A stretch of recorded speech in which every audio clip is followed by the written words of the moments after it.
आपण सगळेच जण खूप वर्ष उपासना करतोय, आपण परमपूज्याईंना गुरु मानतोय, तरी सुद्धा आपल्यामधला एकही माणूस काळजीमुक्त झालेला दिसून येत नाही. ह्याचं अगदी लॉजिकल उत्तर परमपूज्याईंनी आपल्याला दिलेलं आहे.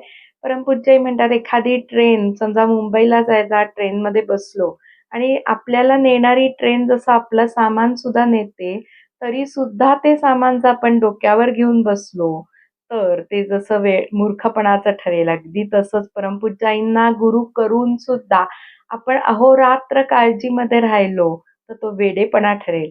मग काय करायचं आपल्याला? ते लहान मूल, अगदी नेणतं मूल असतं, त्याला काळजी म्हणजे काय हेच माहिती नसतं आणि त्यामुळेच त्याचा सगळा भार, त्याची काळजी ही त्याच्या आईवर पडते.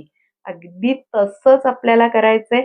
आपण परमपूज्याईंना गुरु केल्यावर कोणत्याही गोष्टीचं टेन्शन न घेता, परमपूज्याई जे करतील ते मला मान्य आहे, अशा ह्याने फक्त उपासना जर करत राहिलो, तर त्या लहान मुलाची जशी काळजी त्याच्या आईवर पडली जाते, म्हणजे ती घ्यावीच लागते, तसंच शिष्याची म्हणजे आपली जबाबदारी आपल्या गुरूंना घ्यावीच लागेल.